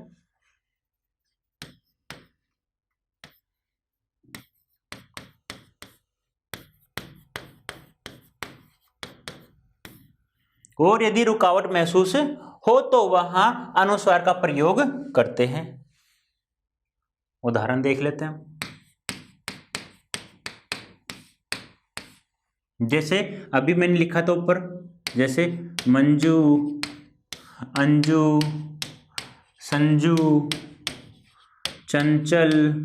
रुकते हैं बेटा हम यहाँ पे, क्या कर रहे हैं, रुक रहे हैं यहाँ पे हम लोग। हिंदी, ठीक है बेटा, बहुत सारे ऐसे। तो रुकावट नहीं हो तो चंद्रबिंदु, रुकावट नहीं हो तो चंद्रबिंदु, रुकावट हो तो अनुस्वार का प्रयोग करते हैं बेटा। ठीक है, समझ में आया अच्छे से। नेक्स्ट देखो नियम। इन नियमों को ध्यान रखना है बेटा आप लोगों को। नेक्स्ट देखते हैं। आप लोगों ने कहीं इनको देखा है क्या, इन वर्णों को? इन वर्णों को क्या कहा जाता है? इन वर्णों को कहा जाता है बेटा उत्क्षिप्त। क्या कहा जाता है इनको? उत्क्षिप्त। उत्क्षिप्त या क्या कहा जाता है इनको? ताड़नजात। उत्क्षिप्त या ताड़नजात वर्ण कहा जाता है।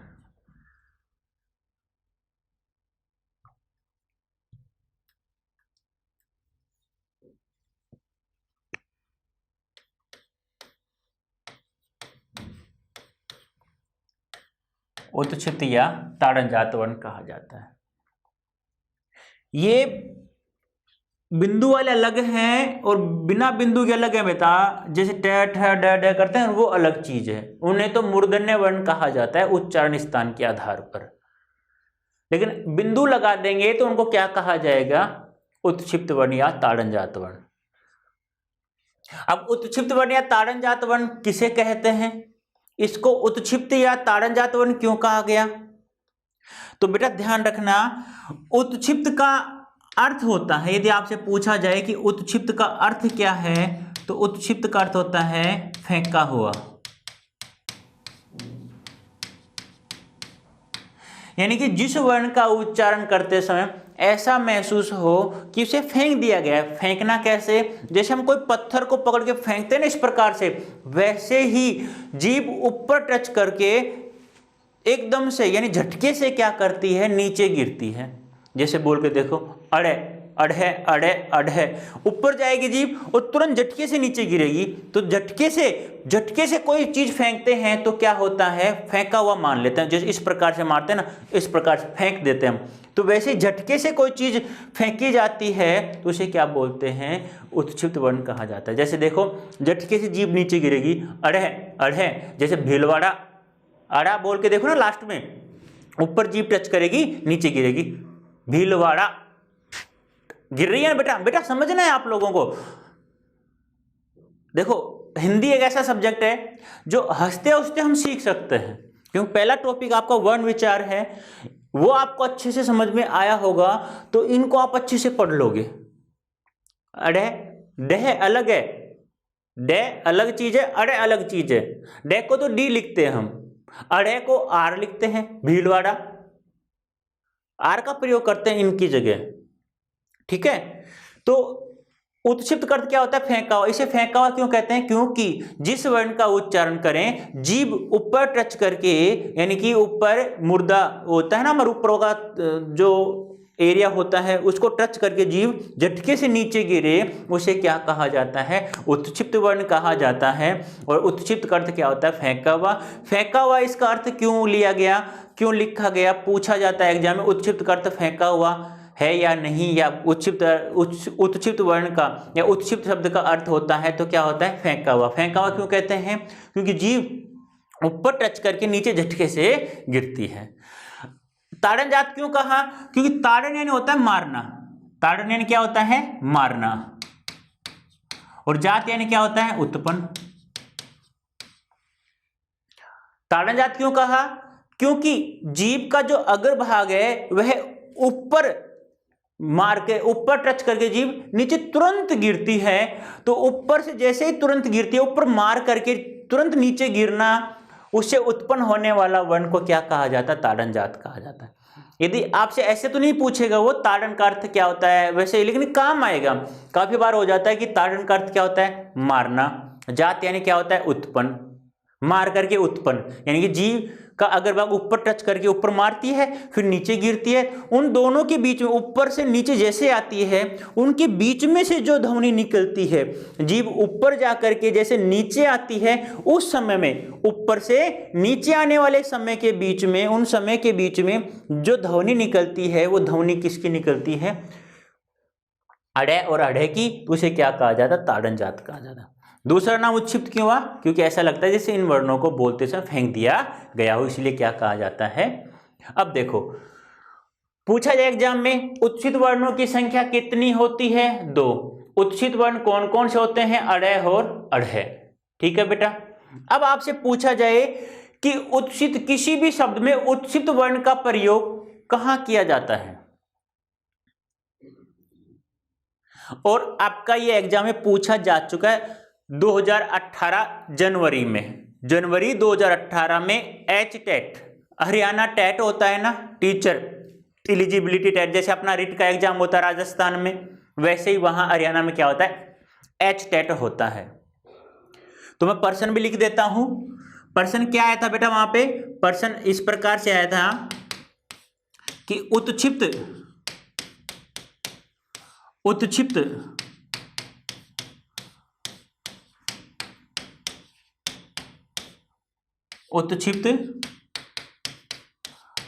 वर्णों का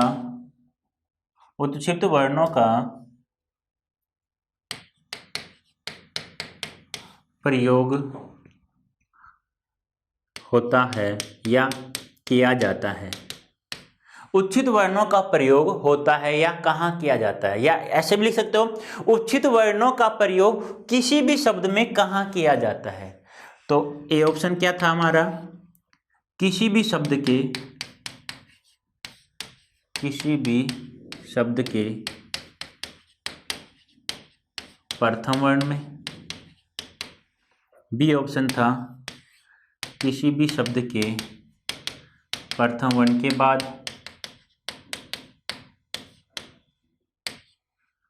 सी ऑप्शन था किसी भी शब्द के अंतिम वर्ण में, या अंतिम वर्ण की जगह।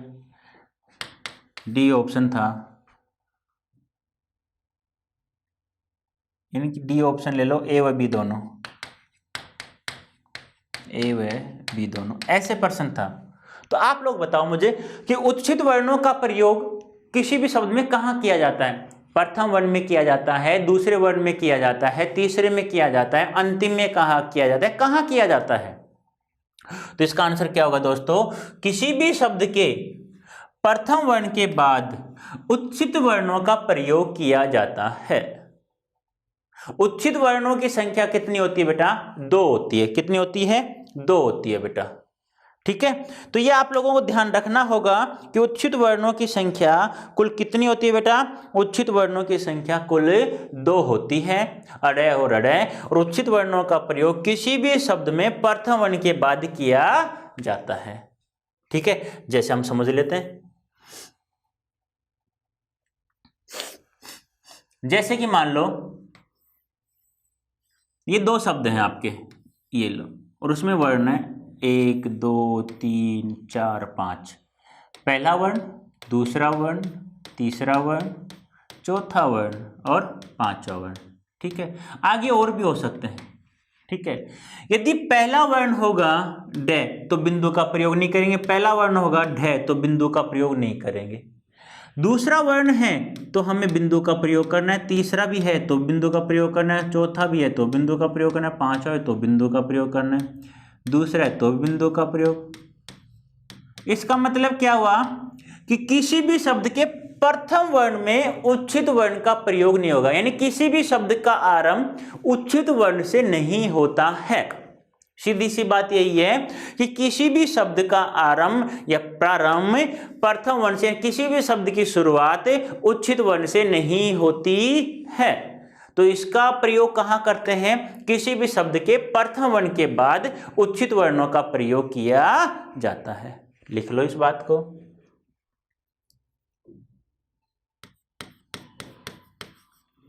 किसी भी शब्द की शुरुआत, किसी भी शब्द की शुरुआत उच्छित वर्णों से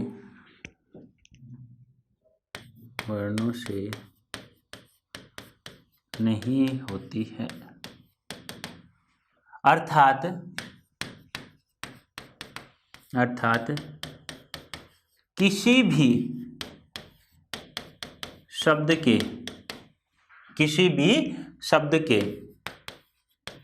प्रथम वर्ण के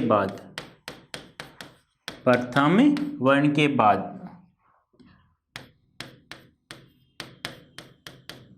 उत्क्षिप्त वर्णों का प्रयोग किया जाता है। मतलब क्या हुआ? देखो वापस समझ लो एक बार। किसी भी शब्द की शुरुआत, ये ध्यान रखना, किसी भी शब्द की शुरुआत उत्क्षिप्त वर्णों से नहीं होती है, ये ध्यान रखना। अर्थात किसी भी शब्द के प्रथम वर्ण के बाद उच्छित वर्णों का क्या किया जाता है? प्रयोग किया जाता है। मतलब क्या हुआ कि प्रथम वर्ण उच्छित वर्ण नहीं होना चाहिए।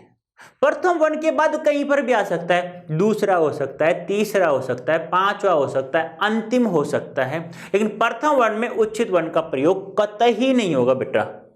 जैसे उदाहरण देख लेते हैं हम लोग।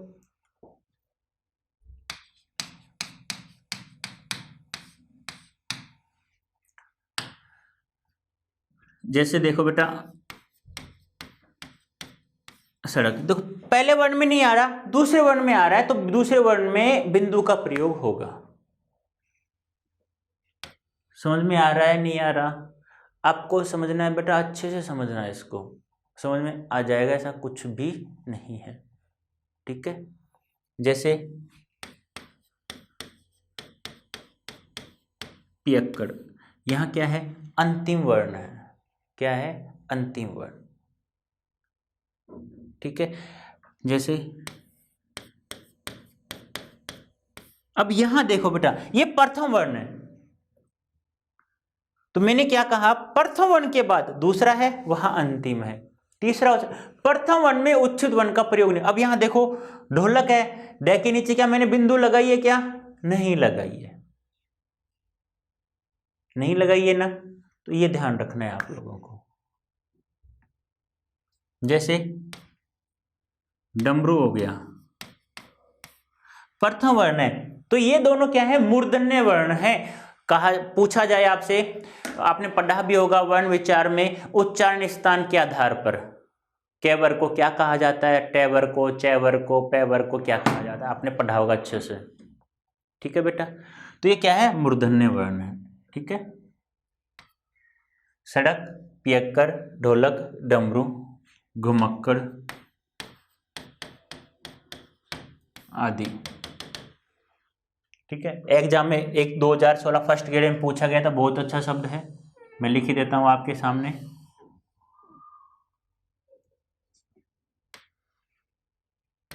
पड़ोसी। ठीक है। बहुत सारे ऐसे हैं। जब पहली बात तो पड़ोसी शुद्ध शब्द है, ये दो मात्रा वाला पड़ोसी शुद्ध शब्द नहीं होता है, और बिंदु आपको लगानी। देखो आपके सामने आता है ना ऐसे,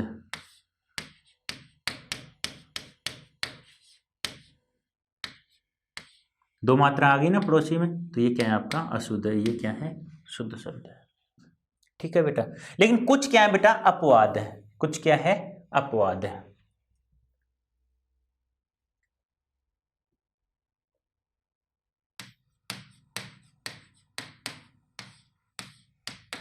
अब देखो, नंबर 1, कुछ अंग्रेजी के शब्द, कुछ क्या है, अंग्रेजी के शब्द है। जैसे अपवाद का मतलब कि वहां उच्छित वर्णों का प्रयोग नहीं होगा। जैसे रोड अंग्रेजी का है, अब बिंदु मत लगा देना यहां पे। जैसे डालडा, रेडियम, सोडियम, जहां किसका प्रयोग नहीं होगा बेटा, उच्छित वर्णों का प्रयोग नहीं होगा। ये कुछ अपवाद हैं बेटा आप लोगों के पास। नंबर 2, कुछ उपसर्ग के बाद वाले शब्द, कुछ उपसर्ग के बाद वाले शब्द। जैसे भेड़ब, बे उपसर्ग है, डब मूल शब्द है। जैसे सुडोल, सु उपसर्ग है, डोल, यहां डब मूल शब्द है, यहां डोल मूल शब्द। तो कुछ उपसर्ग के बाद वाले शब्द, जैसे निडर, नि उपसर्ग है, डर है। ठीक है। नंबर 3, कुछ संयुक्त वर्णों वाले शब्द।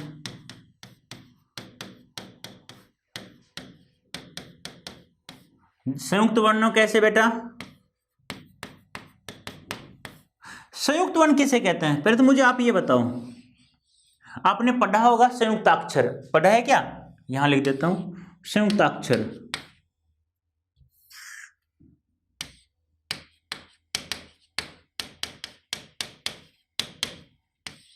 या संयुक्त वर्ण।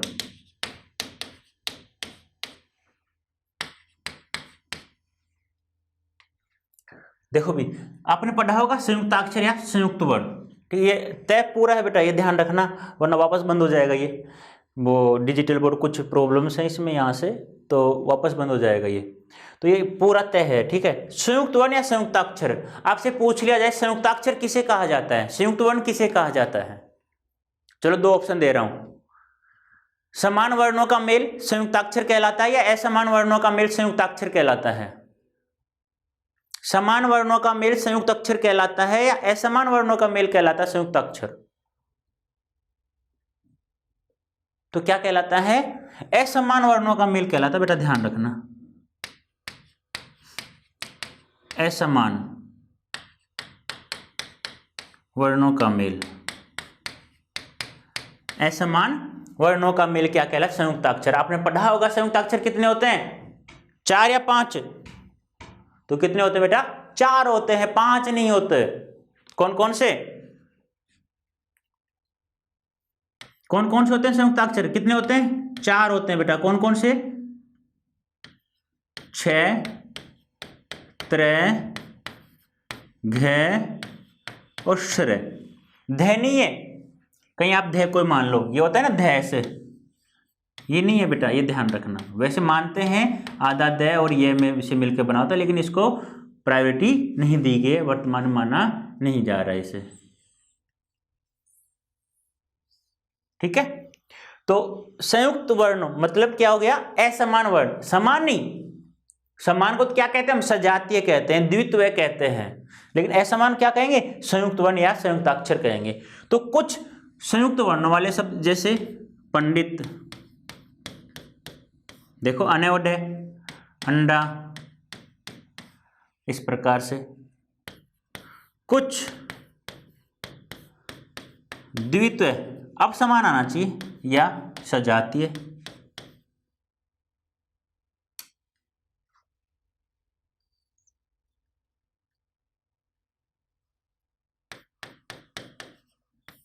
सजातीय वर्ण, कुछ सजातीय वर्णों वाले शब्द,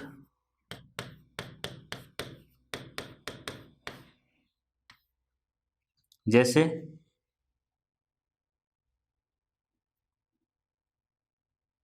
जैसे बताओ बेटा, अभी लिखा था मैंने, उड्डयन, याद है?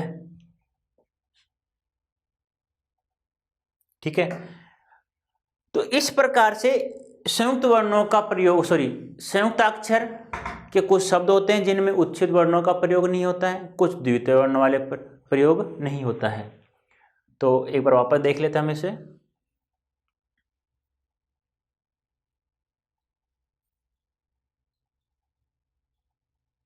देखो, उत्क्षिप्त का अर्थ क्या होता है? फेंका हुआ। और ताड़न का अर्थ होता है मारना, जात का अर्थ होता है उत्पन्न। उच्छित वर्णों का प्रयोग किसी भी शब्द के प्रथम वर्ण के बाद किया जाता है। ये हमारा क्वेश्चन था जो पूछा गया था HTET 2018 में। तो किसी भी शब्द के प्रथम वर्ण के बाद, ये ध्यान रखना बेटा, प्रथम वर्ण के बाद ही उच्छित वर्ण का प्रयोग किया। और उच्छित वर्णों की संख्या पूछी जाए कि उच्छित वर्ण कुल कितने होते हैं, तो कितने होते हैं बेटा? 2 होते हैं, अढ़े और अढ़े होते हैं। उसके बाद लिखा हमने कि ये शब्द है हमारे 2 शब्द हैं, तो प्रथम वर्ण में होगा तो बिंदु का प्रयोग नहीं होगा। प्रथम वर्ण के बाद जितने भी वर्ण आते हैं अढ़े और अढ़े, तो बिंदु का प्रयोग किया जाता है। तो हमने बाद में लिखा क्या? किसी भी शब्द की शुरुआत उच्छित वर्णों से नहीं होती है, अर्थात उच्छित वर्णों का प्रयोग प्रथम वर्ण के बाद किया जाता है। ठीक है, जैसे हमने लिखा सड़क, तो बीच में आ रहा है, पियक्कड़, ढोलक, डमरू, यह शुरू में आ रहा है, तो मूर्धन्य व्यंजन है, ये उच्छित व्यंजन हमारे नहीं है। जैसे घुमक्कड़, पड़ोसी इत्यादि। लेकिन बेटा कुछ अपवाद हैं इसके। वो अपवाद कैसे? जैसे कुछ तो अंग्रेजी के शब्द हैं, जैसे रोड हो गया, डालडा, रेडियम, सोडियम, इस प्रकार से। कुछ उपसर्ग के बाद वाले शब्द हैं, बेढब, सुडोर, निडोर। और कुछ क्या है बेटा? संयुक्त वर्णों वाले शब्द हैं, जैसे पंडित, अंडा इत्यादि। और कुछ क्या होते हैं बेटा? द्वितीय या सजातीय वर्णों वाले शब्द, जैसे उड्डयन हो गया। और भी शब्द सर्च कर लेना, मिल जाएंगे तुम्हें ऐसे। ठीक है, तो ये तो क्या हो गया बेटा? हमारा उच्छित या सजातीय वर्णों वाले हो गए। ठीक है, आगे नेक्स्ट देखते हैं।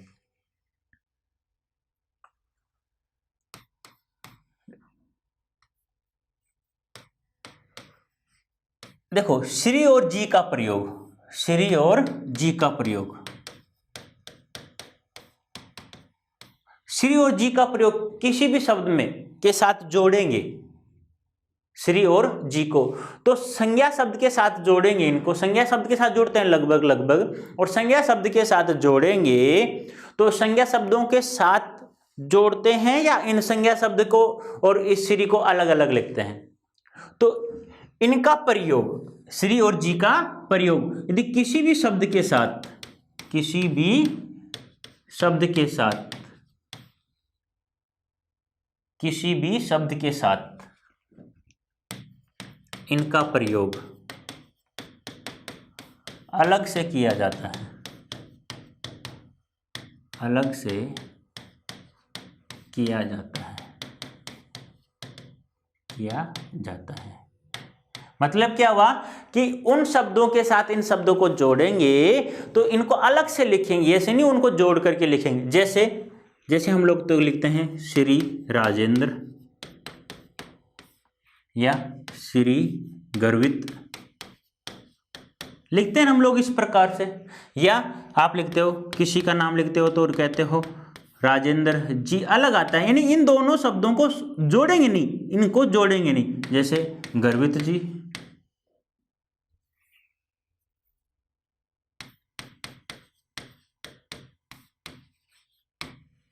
समझ में आया नहीं आया? तो इनका प्रयोग कहीं पे भी हमें करना है, श्री और जी का प्रयोग किसी भी शब्द के साथ में, तो इनको अलग से लिखा जाता है। ऐसा नहीं है कि इनको जोड़ देंगे ऐसे, ये इनको हमेशा अलग अलग लिखेंगे इस प्रकार से। जी बाद में आता है, हमेशा पहले नहीं आता। श्री पहले आता है, बाद में नहीं आता है। ठीक है, नेक्स्ट देखो, ये छोटे छोटे नियम बेटा, ये ध्यान रखना है आप लोगों को। नेक्स्ट देखो,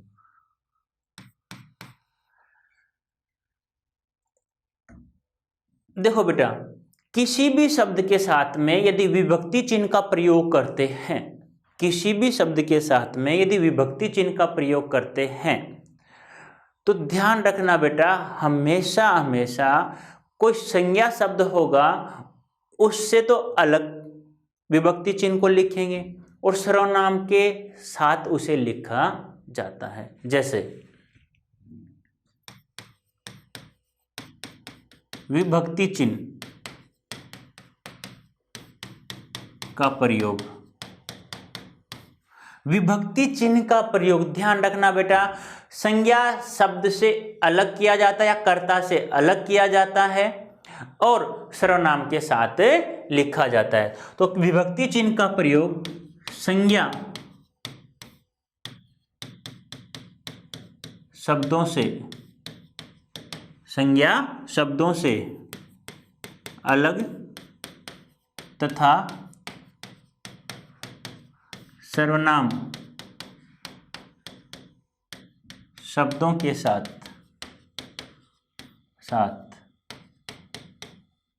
सर्वनाम शब्दों के साथ इनका